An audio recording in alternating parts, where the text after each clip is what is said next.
From 1995, all countries joining the World Trade Organization had to sign up to the TRIPS agreement and eventually accept, among other things, to grant 20-year patents on new and innovative inventions, including medicines.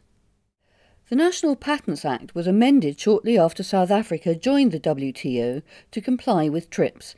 However, it did not incorporate legal flexibilities designed to protect public health. Instead, the Department of Health led efforts to amend the Medicines and Related Substances Control Act. Faced with drug prices spiralling out of control and a growing HIV/AIDS epidemic, amendments were intended to promote use of the most affordable generic products when possible. They also gave South Africa the option to override patents on pharmaceuticals with compulsory licenses if medicines were priced out of reach or if companies were not marketing their patented product.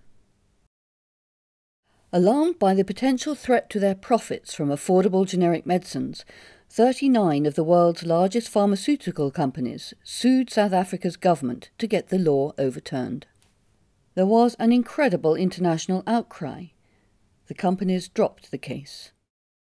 The same year, the Doha Declaration was signed by WTO members and set out loud and clear that countries are entitled, indeed expected, to put the health of their people first and make use of the flexibilities in the TRIPS agreement to ensure access to affordable medicines. But the battle is not over in South Africa, because important drugs are still patented and too expensive. Not all the flexibilities are in the law, and existing laws are difficult or impractical to use. Meanwhile, South Africans are dying of HIV/AIDS in their thousands.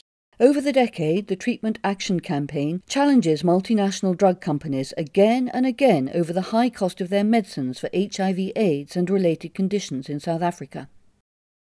10 years after the signing of the Doha Declaration, the Department of Trade and Industry is in the middle of creating a comprehensive policy on intellectual property, which will inform changes to the patent laws.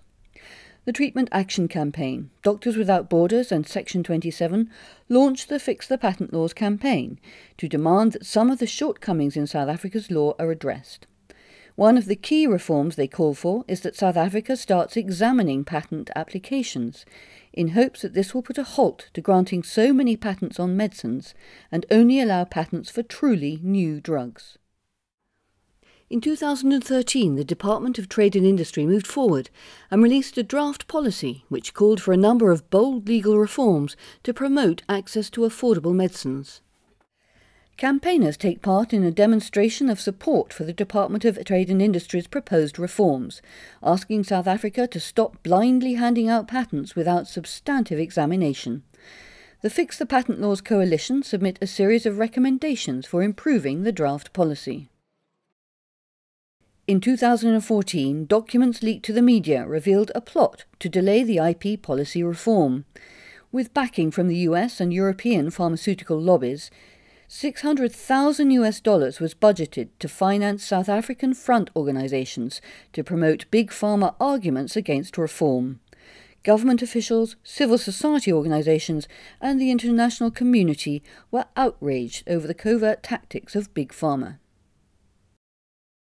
The Treatment Action Campaign, Doctors Without Borders and Section 27 lead over 2,500 health activists from 13 organisations on marches to the Department of Trade and Industry in Pretoria and Parliament in Cape Town, urging the government to resist industry pressure and finalise a national intellectual property policy. Demands to produce the national IP policy continue throughout 2014 as promised deadlines for finishing the policy come and go. Prominent individuals and organisations from across the globe sign an open letter to President Zuma and DTI Minister Rob Davies, calling on the South African government to finalise and adopt the policy without further delay so that the laws can start to change. Join us today to resist industry pressure and support South Africa to fix the patent laws and secure better access to affordable medicines for all South Africans.